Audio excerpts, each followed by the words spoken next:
The Earley Show is brought to you by our friends at Answering Legal.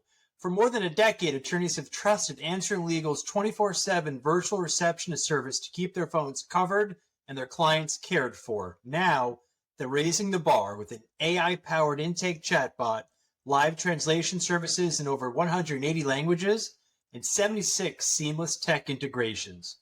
Answering Legal's goal? Make running a law practice simpler while helping you capture every new client opportunity. And don't worry, the receptionist team is still the best in the business at turning first-time callers into loyal clients. Find out what's possible by visiting answeringlegal.com. You'll find a link to the site in the description of this episode. Now, let's get to the show.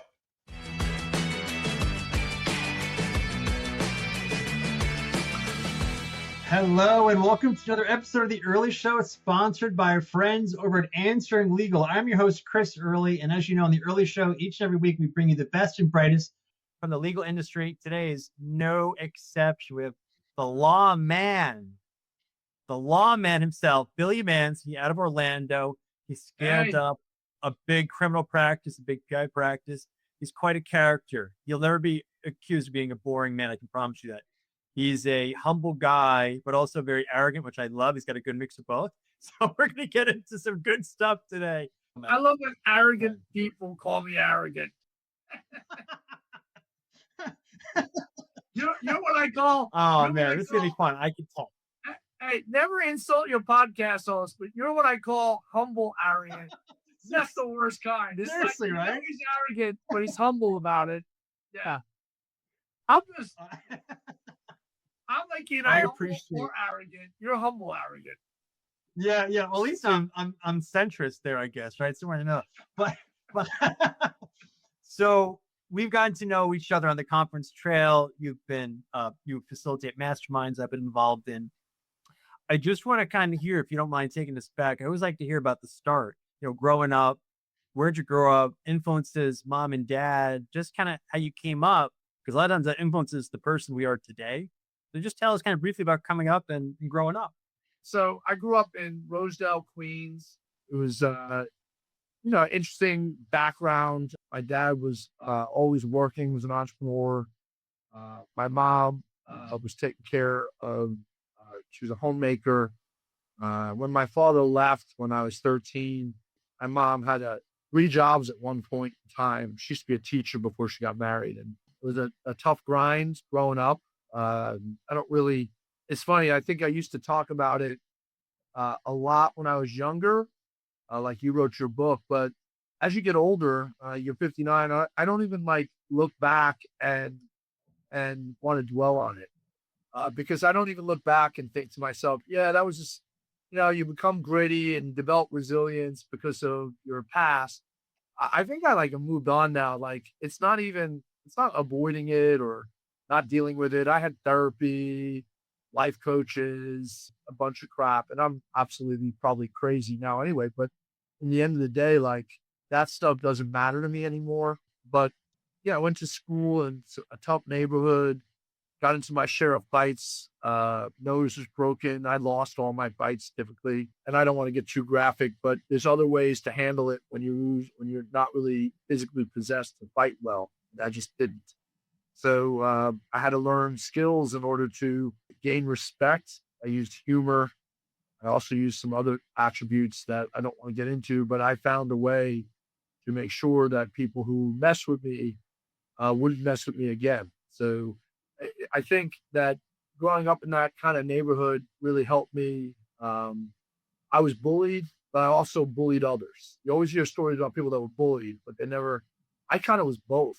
And still have a lot of pain associated with the bullying part where I was bullying others. So grew up in that kind of environment. Then, we moved out of our neighborhood and my parents divorced into actually a wealthier neighborhood. Can't get into details here because every time I do, my mom watches this podcast, the private person, she gets all pissed off. Right, Mom? So, but we moved into a nicer neighborhood. And I always felt like I was an outsider in that neighborhood. I still made some friends there that I'm friends with today, but just never felt, I got to tell you, I never really felt like I belonged anywhere. have friends, but never felt like I belonged to the schools I was in. So my uncle was a guidance counselor. He's like, man, we need to get Bill out of New York. I got accepted into a bunch of schools, ended up in a school in Tampa, undergrad, University of South Florida. I got into University of Florida, and Miami, but Tampa was like a city to me. It was a small, manageable city. And that's probably the best thing that ever happened to me. I was a club promoter, bartender. I actually cooked in an Italian restaurant and managed an Italian restaurant. I had all kinds of jobs, could never really hold them long because of my own problems with authority. So, was in student government at that time, dating a bunch of people, to be clear, women, but dating a bunch of people and working full time, going to school. Took a year and a half off to go to Manhattan, where I worked for a fancy big law firm called Dewey Ballantine. Now they could change to Dewey LaBouffe, and now they're out of business. Lots of stories about that, but I can tell you, all I'll tell you cryptically is by end of my time there, for some reason, I had access to all their black cars, their town cars, their mini limos, and can't tell the story here, but it was a lot of fun. I learned about the underbelly of law firms, how to get business, how even the people that look like FBI directors, that's what this firm looked like, all like this, straight out of Ivy League, straight out of central casting, but how they kept business and maintained business. Honestly, it taught me a lot. There's a lot more that runs these firms and on the outside, and that really opened my eyes. Went down to University of Florida for law school, became a prosecutor, loved it. I had over 100 jury trials, about 2.5 years. I love trying cases. During that time, you asked about my influence, because just to get out of the way so we can riff. I don't know if I had any influences. I would say that my mother was a strong influence in me, that she just was a great mom, and she taught me how to work hard. And my dad, he was kind of absent for a long time, but when I did get involved with him, not absent, like he was worried about his business. He was all about his business. So he always says this now, like he taught me what not to do, but I would say he was an influence because I tried so hard not to be him in many ways, but I also had his entrepreneurial spirit. He was able to take risks and everything. I didn't know any lawyers growing up. Didn't have any background growing up. All I knew, I wanted to be a lawyer since first grade. There was LA Law and some other shows that were on back then. And I think I just wanted to help people get a second chance. And I liked arguing. I just loved that whole thing. So I'm not really sure I had any real influences.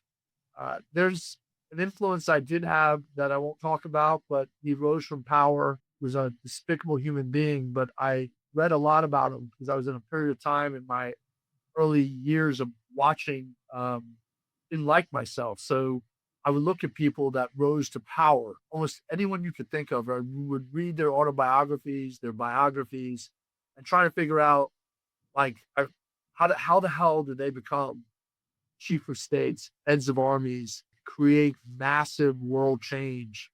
People nowadays, like I read Grant Cardone, Tony Robbins and stuff, but back then it was really about leaders that were nothing and how they made something of themselves. And a lot of that was self-projection probably. So I honestly don't know what kind of influence. I kind of just created it from reading. There's not one person or one thing until my career at the state attorney's office that had a major impact in my life that way. All right. We said we're going to riff. I'm going to jump around a little bit because I'm listening to you. What motivates you today? You've seen a lot of success. What motivates you now? Yeah. Yeah. That transitioned, used to be myself, used to use the word manipulation versus motivation, change from manipulation to motivation. It used to be all about me, winning cases, earning money. Now it's about helping others, helping my team, always clients were always first, but my motivation at 59 is now about legacy to the people that I teach here. So for example, I'm going up to DC to see Seth Price, and we have a paralegal that just started at George Washington, and she was working here, and I'm going to go up and see her in an effort last night to see an ex-employee. So I think my motivation now is the people I work with. And now, frankly, I will be sitting down and creating another 5-year plan for myself, because I need to figure out what that next step's going to be. What is it going to look like if I want to sell the practice, and where do I want to be financially? And that's 5 years, because I'm recognizing, like, not really slowing down, but my body's slowing down. So, getting out hustling is, I love it still, but, I can see where that end is going to probably come at some point where I'm not going to want to do that. So that's where I'm at right now.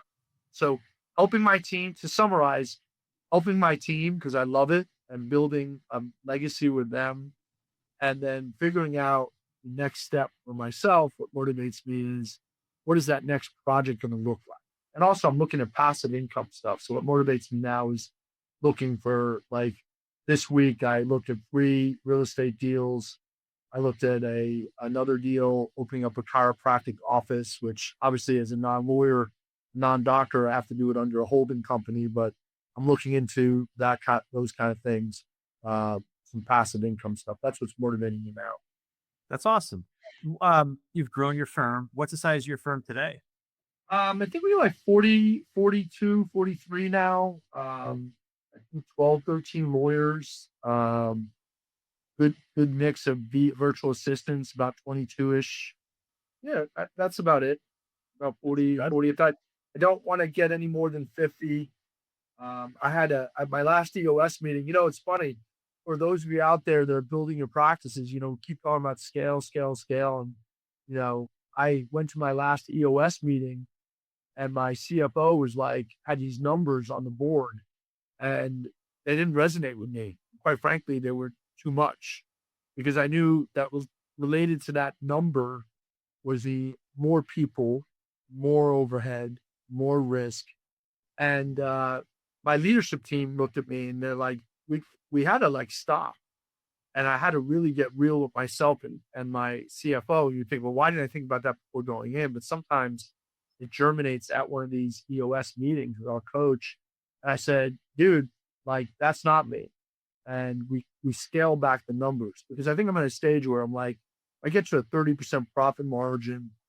I'm okay. And I don't want the headache that comes along with it. When people say you grow or you die, there's many different ways to grow.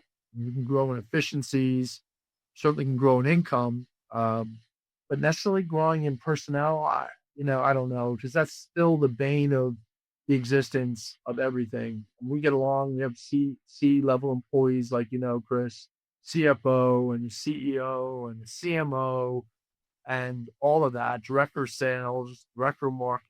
Well, that's a CMO.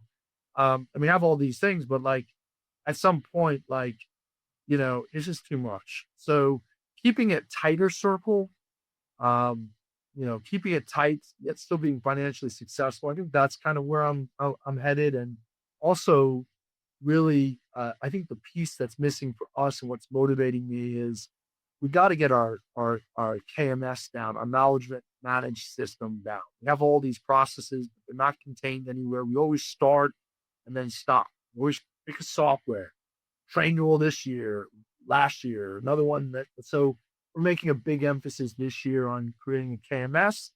KMSs are important, right? So that I can pass it on or sell it to someone else, or have even someone within take over the practice. But, those are systems that are important. So people come in, turnkey, and just do it.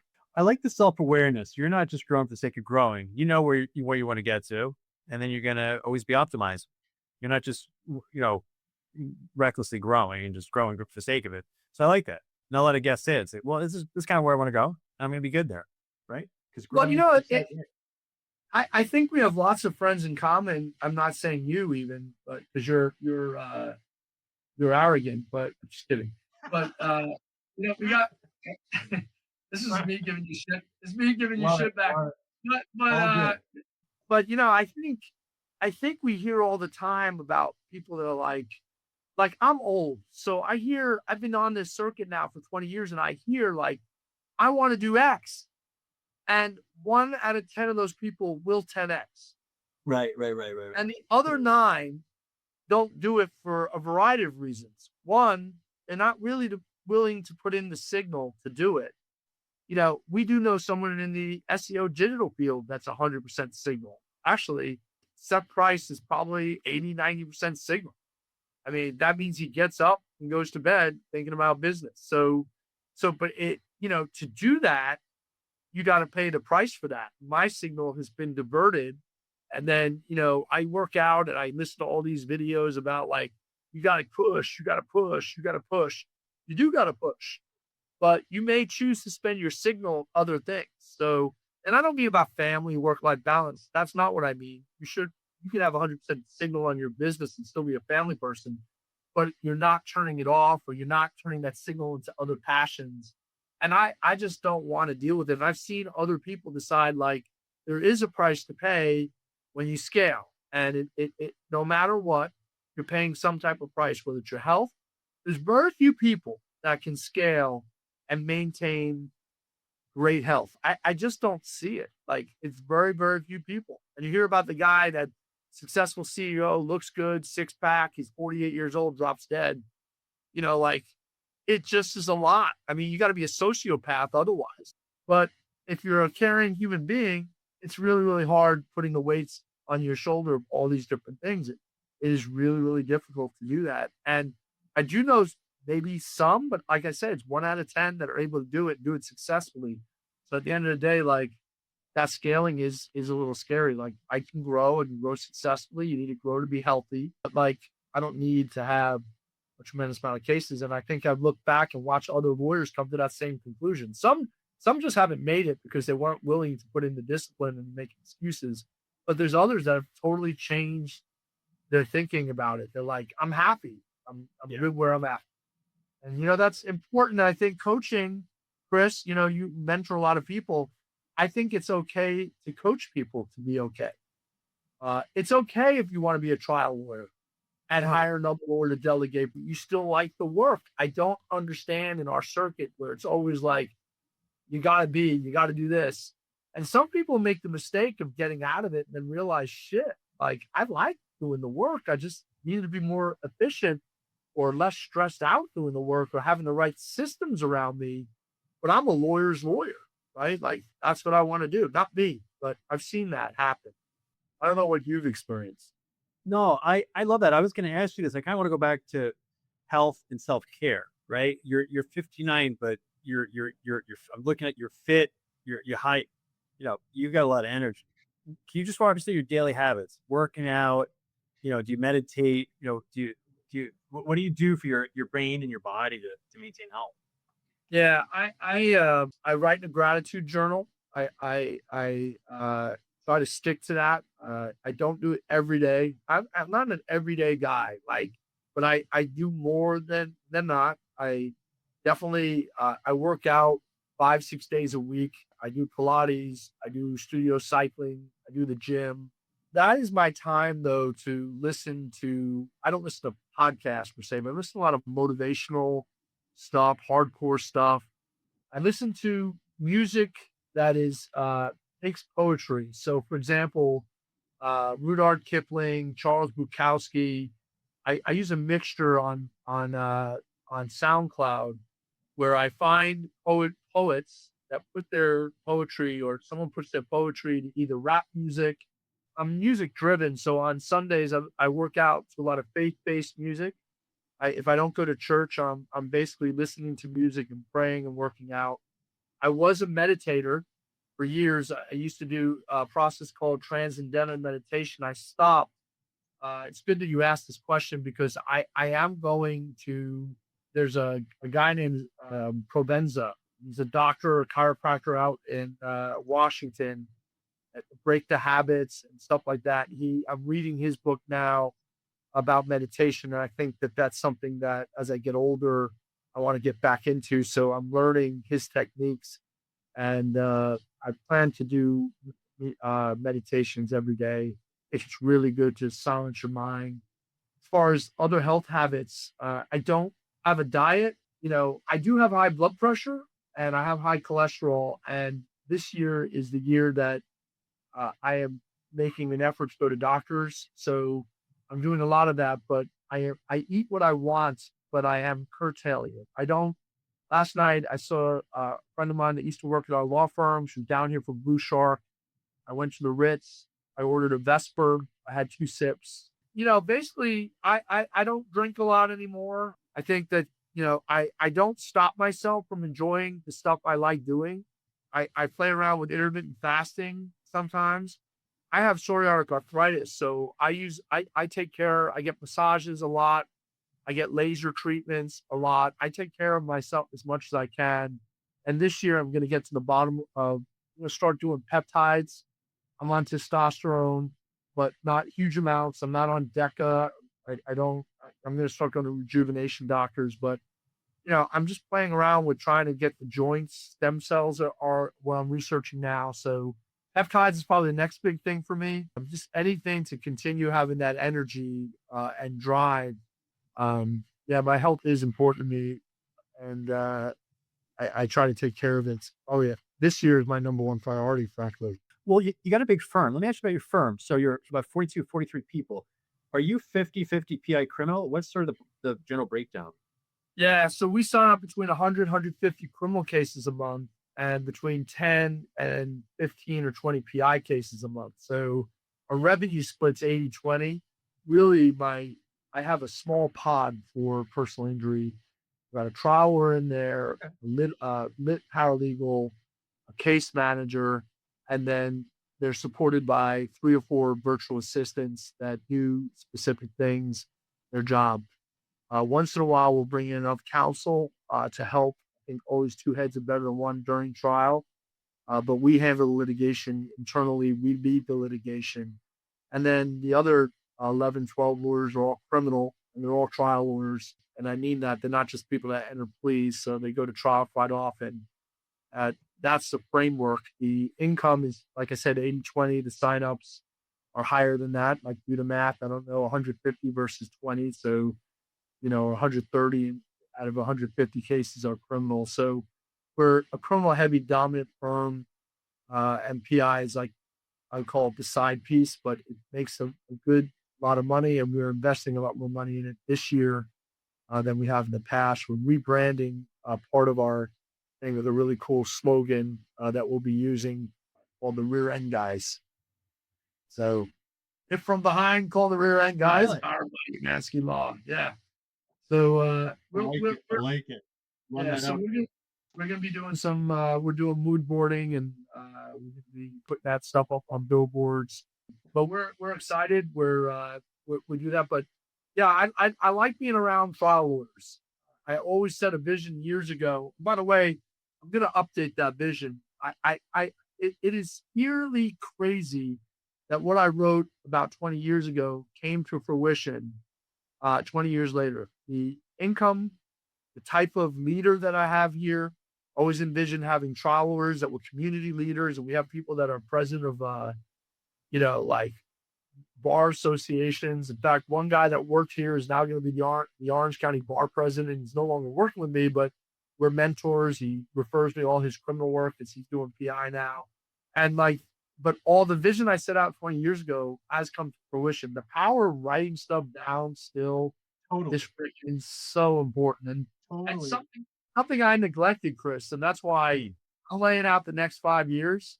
Yeah, I'm going to go back to my strategic coaching days and figure out, like, I'm doing a DOS, what your obstacles are, what your natural talents are, what your strengths are. And I'll be writing my vision back from that to figure out these next 5 years. And I think it's just so important to have that. Now, we do that with EOS, but I'm talking about a personal vision as well. Yeah. That's awesome. What you're going to do. Yeah. I love it. Let me ask you, before I forget, could you plug your podcast? I've been on that podcast, the Lawman's Lounge, right? Could you talk about that podcast and how long you've been doing it for, what's it all about, and how it helps you business? Yeah. So Lawman's Lounge, you see the sign's not in the back, but we have a lot of people come in locally, have a drink. Again, I'm pouring tequila an ounce, but I'm just sipping it, and it's barely. I throw a lot of alcohol away, but But we have a lot of people guests on just like you, people like heads of tech companies, biggest follower, biggest PI firm in the country. But we have laid back conversations. We just want to promote the people that are on here, and I don't have any sponsors. I've been asked to sponsor, been doing it for 6 years. I don't want sponsors. I just want to be able to take it as it is. I am respectful of guests, but I try to ask the questions. It's interesting. Jason Hennessey was just on, and he put a LinkedIn post that was so cool. I just was like, man, brother, thank you for learning. Because I was like, man, I think I usually ask good questions, but he was talking about how he's been on podcasts, and I don't know if he's been on yours, so this is the warning for you. Yeah. Ask him about the struggles, not just like, and I think I did, but but I didn't ask enough, I think, or maybe it wasn't geared to me, but you're always learning in the podcast space. And what I like to do is get to have a real conversations that our listeners, because, we've been on for 6 years. We've got steady downloads and we're still growing, and we don't do it promoting. We don't promote much except the newsletter once a month. And so I like getting people, because there's always going to be that one thing that someone's going to listen to and go, I resonate with that. And then obviously when you do a podcast, you're entertaining. Like we just did one on in the Filevine thing. I think we are now going to do a podcast deck, and send it out to people, so that we can, you could do this too. And you're probably more palatable than I am, because you're a humble guy. We put out a podcast deck and just do live podcasts, at stages. And I did a live one with, I did a live one with the co-founder, and it's completely different. I don't know if you've done a live podcast. It is completely different than this format. Yeah, that's cool, man. Yeah. I gotta try it. So thank you for asking about that. But I love it. We can riff, we can have serious conversations. Tyson Utrix and I went on for an hour and a half about absolutely nothing. So I don't care. I don't have an agenda with it. And that's what I like about it. That's the best. Just riffing. Yeah. Riffing. So I like what you just said about Hennessey. So I like Jason a lot. I have a lot of respect for him, because he's very savvy. He's a student of business, and he's a doer in business. That resonates. You just talked about, it's so important to talk about the struggles. I want to highlight something that I remember from you doing at a mastermind. We were in Atlanta like 2 or 3 years ago. And John Fischer, that mastermind, there's always someone who gets up at the beginning to give remarks. And we're at the Ritz Hotel, I think, in Atlanta, and you gave your remarks. And I think your core message was like, don't talk about how great everything is. Talk about like what you're struggling with. Like, it's okay to get up and say, I'm having a hard time today. Right. And so I love that. Right. I think the best content, be it podcast, LinkedIn, whatever, mastermind is like, I'm having a hard time with this. I need some help. Us lawyers don't do it enough. Yeah, I think that was the how you doing thing. I think, if I remember, right. I need to can that into a speech and transfer to something else. But what I love about that is, like, I hate happy hours. It's like, how you doing? I'm fine. Right. How you doing?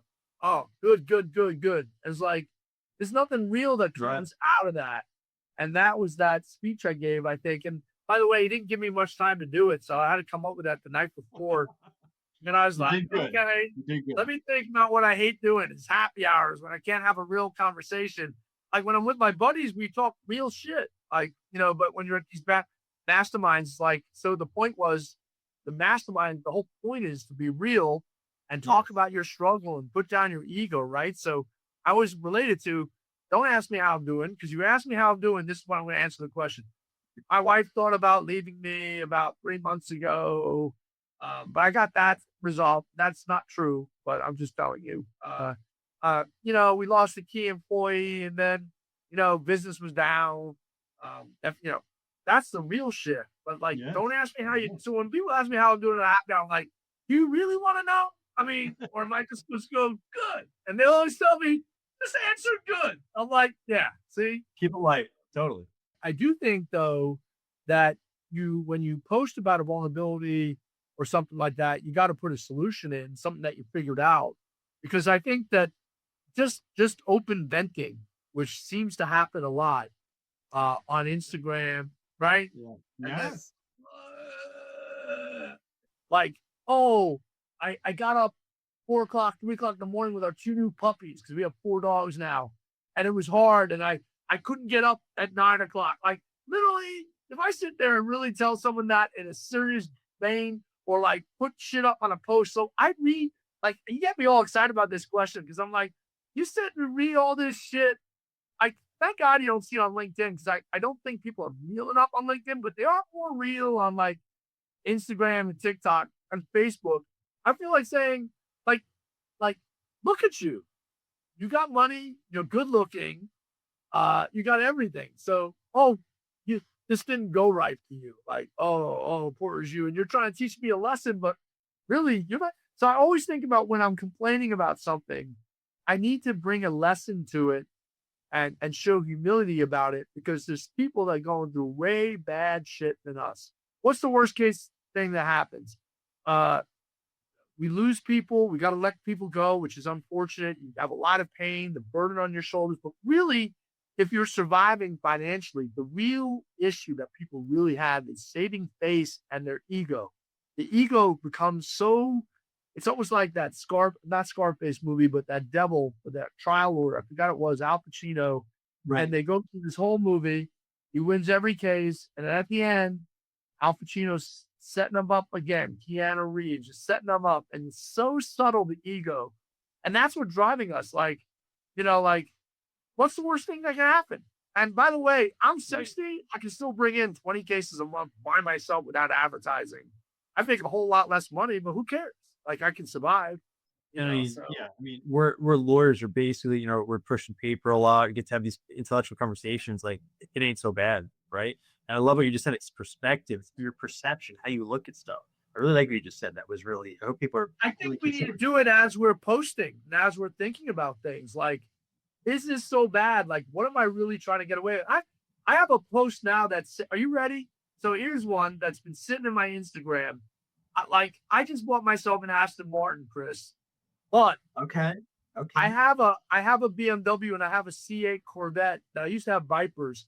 I have a Corvette that I wrapped. And my friends, who are all lawyers and business guys, call it the poor man's Ferrari. So, like, I'm sitting there crafting a post. I'm not posting it as I'm thinking about it now, where it's a picture of me in the Corvette. And I'm sitting there saying, sometimes we don't, we're poor, even though we have things, because we allow ourselves to be affected by that. And there is a message to that. But it's also a bougie ass message. Because I decided not to get rid of my poor man's Ferrari. I bought the Aston, I'm keeping the Corvette, damn it. But the point is, that is like, even though the message is, if you don't value what you have, you are poor, no matter what you have. Right. That's a great message. But the part of me that doesn't want to post it is, like, literally, there's people that it makes sense among our bougie ass crowd of lawyers and business owners, not valuing things. Oh, I'm starting my practice and I give myself like I got a C class. I need an E class or an S class. No, appreciate what you have and don't worry what the next guy has. There is a message, but then I compare it to like people that don't even have a Corolla. I don't know. Like, it bothers me. So that message is sitting there. And I never post pictures of me in cars. I post pictures of me barrel-chested, which I don't have a six-pack in my hair, but I won't post pictures of materialistic things. But I'm like, I think about it. I'm like, I struggle. I probably won't post it. You think something more 5 minutes, don't put it up. But it's like, you know what I'm saying? Like, there's so many people that are going through so much other shit. Like, it makes it hard. Like, if you're going to post something meaningful. Hey everyone, it's Chris. If you ever have a personal injury case here in Massachusetts that you can't take on, or just want to refer out to a trusted firm, my team and I would love to work with you. Since 2004, I've only practiced personal injury law, and my team and I pride ourselves on handling referrals with transparency, good communication, and care for your client. And if you're not already getting it, head on over to practicetipoftheweek.com. practicetipoftheweek.com to join my free email list. It goes out to hundreds and hundreds of lawyers each and every week with actionable marketing and practicing tips. Thanks for listening. Look forward to collaborating with you. How did you get the name The Lawman? And do you put that in your branding a lot? I like that name. Yeah. So Umansky. So it came from a self-hatred of my name. So it used to be in college, it's like, you the man, you the man, you the man, you the man. I was a club promoter. You the man. I was the man. You the man, Mansky. You the man, Umansky. You the man. And and I was like, I hated, in fact, another mistake I made when I opened my law firm. I had to do a website. I didn't do UmanskyLaw.com. And that was my brand because I was like, I hate Umansky. It's a weak name. Like, even as I say it now, it's a strong name. But like back then, it was like, it's a weak name. So this is why I was crazy. I was 20 years ago. So I'm like, I hate the name. And then when people come up and go, Umansky, I'd be like, ooh, like that would make me feel even weaker. If you wanted to kill me, just use the word Umansky. So I hated my name, hated it. I love my name now. That's why I don't want to change it to some generic name, even though it's probably stupid that I don't do it. So I just played around, you man, you the man, lawyer, lawman. And I'm like, shit, I'll just take it. And now it's funny because I don't think I can really use it as a firm name, but it is the website name. But when I'm around town locally, everyone knows he's the lawman. That's what they call me. And then now conferences, people call me lawman. I like it, but I love my name now. It's to me, like I have two boys, Zach and Jake Umansky, and I made their names because back then, again, I hated my name. How do I make a syllable that sounds like a linebacker? Zach, not Zachary. Zachary Umansky's weak. Jacob Umansky's weak, but Jake Umansky, Zach. And they both end up being linebackers, by the way. So it's funny. That's crazy. Yeah, but I hated my name. So the lawman was a derivation of self-loathing and hatred for my name. I think you had a strong name. That's my take. I want to share before I forget. First of all, keep me on track. I want to ask you about your network. You network a lot. You speak, you mentor, you coach. I want to get into that. It's really important. I want to just sidetrack real quick. I was on your podcast maybe a year ago, and Steve Eichenblatt, also in your area. I think is he near you? He's near you in Florida. Yeah. He heard me on your podcast, and Steve has a similar story. Steve reached out to me. Now Steve and I are friends. I connected Steve to Tom Tona, right? A mutual friend of ours. Then Tom Tona had Eichenblatt on his podcast. And then I introduced Eichenblatt to our mutual friends, Neil Goldstein. So it's funny how, like, that's why the listener, you should be podcasting, because these things are, you should be guesting on podcasts. You should be hosting your podcast, because that action on your podcast I had probably 3 to 5 Florida lawyers reach out to me, said, Earley, I like your story. Let's talk. But Eichenblatt has been the one I've gotten closest to. Now he and Tom have gotten closer. He and Neil have, and now, Bill, this is really cool. I think you'll like this. Next Friday, literally a week from right now, Eichenblatt and Goldstein are coming on my podcast together because we all wrote memoirs. Isn't that so cool? Is that awesome? Like, so you got to make content, people. You got to like be out there and talking and getting your voice out there. So yeah, I love that. And Steve, by the way, is a very good guy, and he's awesome. He's awesome. Yeah. And it's a voice that no one would have heard, but then he started coming on the podcast, and yes. So I just want to talk. This is a lot of lessons here. Let's layer in another lesson for the audience: networking. You're always, out, right? Let's talk about that. Your approach networking. Do you have a rhythm to that? Is it random, like going out, dinners? What's your approach to networking? How do you go about it? Yeah, it used to be random. I hired a business developer. I think we're a little more strategic now about doing that because I think I'm older, so the energy level isn't that great. But like, networking is like, so I'll give you an example. Last night, Dan Define, who's a great guy, is at PimCon. I did the opening at PimCon this year. I know you did. So, Dan was there. There was another lady, wonderful lady. She was throwing the event. She's no longer working with them, but Dan and I always hit it off. We kind of, I don't want to get into politics, but we kind of are similarly aligned, and he's a cool guy. And, he's here in Orlando for artificial intelligence conference. So, I put it on the books as a whole that he's coming down. I only showed up to the conference to see him for 7 to 10 minutes. And at the same time, I also made plans I knew that Seth Price's, Price Benowitz, director of marketing, used to work for me. I introduced her to Seth. She now is his head of marketing there. She was down. So I wanted to make sure I had a dinner with her. And then I had poker after that, which was just as important to me because there's 8 guys I play poker with and I lose a lot of money each week, but they're guys that report me cases. And so, so how was that planned? Beforehand it would be random. Now a calendar is kept for me. I don't like calendars and I don't like that shit. So I don't look at my calendar, but I have an executive assistant who stays on me.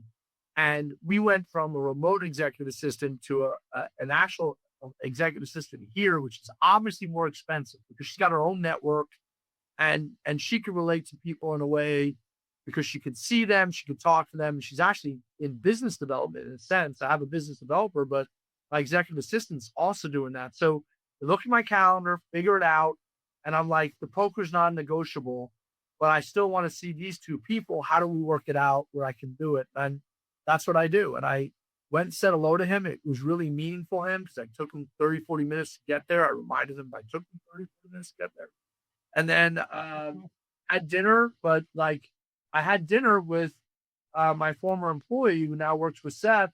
It was my executive assistant, her friends, because she referred her, that's talking about your podcast and the connections, but I didn't stay there. I ordered an appetizer, hung out with them for 42 minutes. I always said, I got 42 minutes. I left and got to the poker game and played 4 or 5 hours. So yeah, my networking, there's a cadence in the sense of I will double book, but I'll make sure that I have a meaningful conversation and then I'll move on to the other things. But I also, as I get older, don't want to stress too much about doing that. Yeah. No, I love that. It's intentional because that 30 minutes, whatever, could have been 3 hours. So that's getting a lot out of you. That's milking your day. That's squeezing your day. Yeah.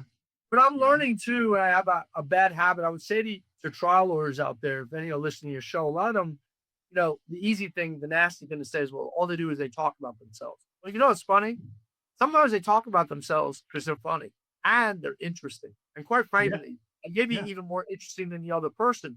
However, you got to stop and you got to listen and ask questions and then engage. And if you get then involved in a story that you're making them laugh, because that's the thing, it's fun making people laugh. You got to remember to pull back and honestly, I can't keep going. I got to stop and ask about him or her.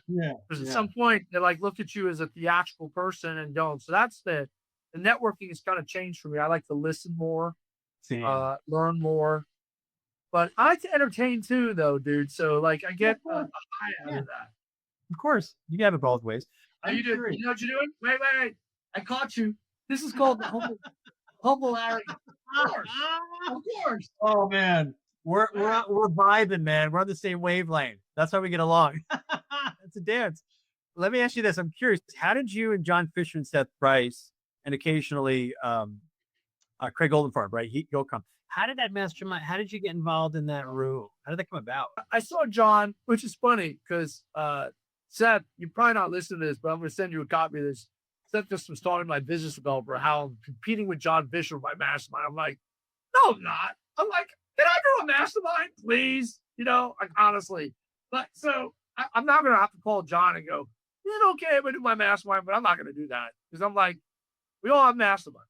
But but Seth, you hate me for doing this, but dude, I know you got my best interest in mind. So how do I connect them? I love Craig, but when I say I love Craig, I like Craig. I'm closer to John and Seth, and I met them first through stuff. And John basically tells his story all the time when he ran his first mastermind. He's a trial lawyer. And again, because I don't have a filter, I saw him being really stressed out. I came over to him, put my hand on his shoulder. I didn't know him. I said, dude, everything's going to be fine. You're here. Just go through it. It's like a trial. You planned everything. Now just enjoy it. It's going to be okay. And so we became close after that. And then Seth, Seth, the interesting thing about Seth, I don't know if you know this, Chris, but I had my own in-house SEO company. They became market by market now, and they have a lot of lawyer clients out there. They don't go to the conferences as much because they get word of mouth clients. Market by market, great guys, Ryan Klein, Paul Warren, down in Fort Lauderdale.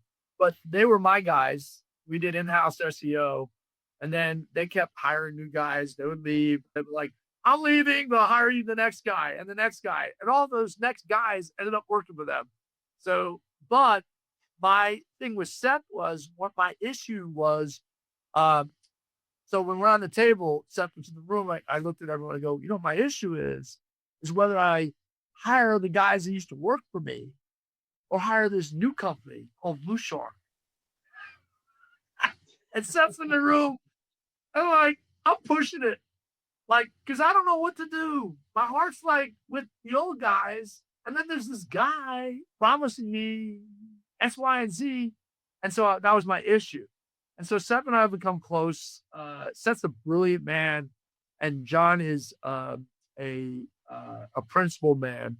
And so we travel together and we enjoy each other. And I just love them both very much. And, honestly, it's so. Goldenfarb is such a great business guy and has a lot of wisdom and a lot of technique. I'm not as close to him, but I respect him and respect his work. I mean, he's just unbelievable, phenomenal business guy. So that's my relationship really was those two. And we just kept it going. And I like facilitating up there. Sometimes I feel like maybe you could facilitate better or Tom can facilitate better. So sometimes I'm glad when I don't go because someone else can get a shot at facilitating. My groups tend to be emotional. So, so I get a lot of the newer players, I think sometimes. I know where I am and what I'm good at, what I'm not good at, but I enjoy helping them. But now I'm competing, I suppose. So who knows? One last question. Have you written a book? And if not, have you considered writing a book? Yeah, I wrote books. The Tiger Taffy's books was one. Of course. Yep. I had a book called Second Chances that I wrote before, but I never really, I didn't like it. So I didn't really publicize it. I did another book before with a third party author. I had a book idea. I can't remember the title, which was going to be, From Rags to Riches, how, I forgot the title. It was catchy, but basically it was going to start with me telling, me getting fired from this famous personal injury lawyer's office. And then she tried getting me a job with someone else because she was cool. And she doesn't say fire. She says letting go. But she then started talking about her employees, about having to get to it. Her employee, I only been with her for a year and a half or a year. And some other people were there longer. And it's a long story. But anyway, I chose at that point to open my own firm. And I kind of burned the bridge with her.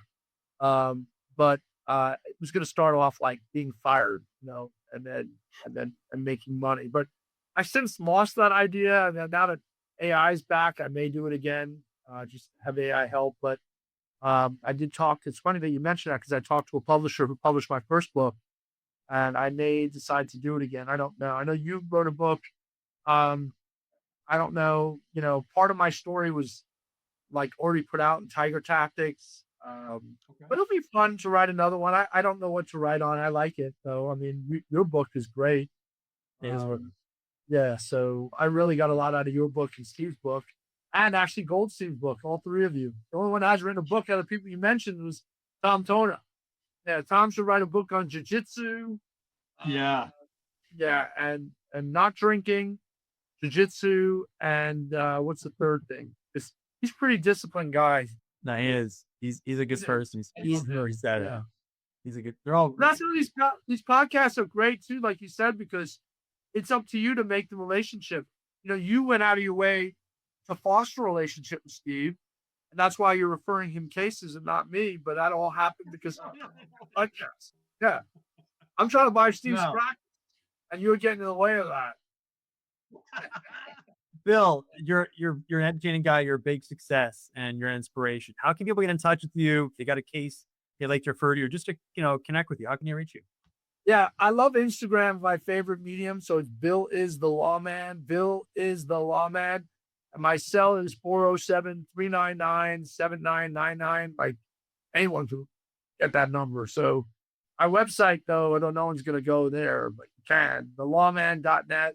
I'm on TikTok, but I don't really like TikTok, so I'm not good at it. So I'd say Instagram, but if you're like, some people don't like using Instagram, so my best way is 407-399-7999. I suspect that Chris's intakes, outtakes, whatever you call them, will have my cell phone number prominently written through the whole time as a scroll. Of course. Yes. Yes.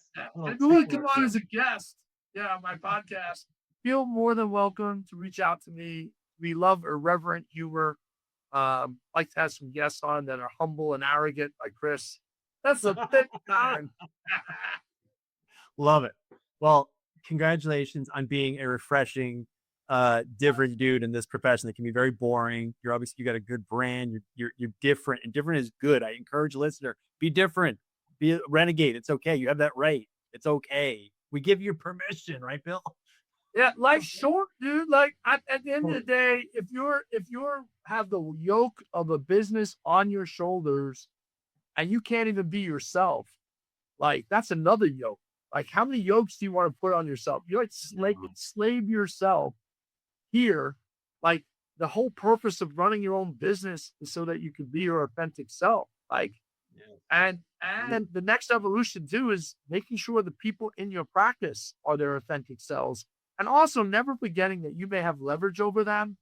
So be careful how you talk to them and encourage them to be open and honest with you, but also understand you need other people in your life that are not connected to you, because here's a sad fact. If you are making payroll, even if you encourage honesty and transparency in your office, some people are just not going to give you that 100% authenticity or what you need to hear. So things like masterminds, things like having mentors like Chris Earley, reading LinkedIn posts. I actually read your LinkedIn posts. Thank you. And you motivated me to post more and to do more. Yeah. And I don't like looking at your shit because then it's 120 likes and I got like 16 likes. And I'm like, I'm not as good as Chris and I don't get it. I'm just much more handsome, entertaining. I appreciate you. Well, Bill, thank you so much, brother. I appreciate you so much. We should go to all the seminars and go, listen, get Chris and I to do dual hosting podcasts together. You be like the straight guy, and I be like the beefy guy. We can kill it. There's potential there. We're going to tap into that. That's it for this episode of The Earley Show. Be sure to check out more episodes of our show on Spotify, Apple Podcasts, the Answering Legal YouTube channel.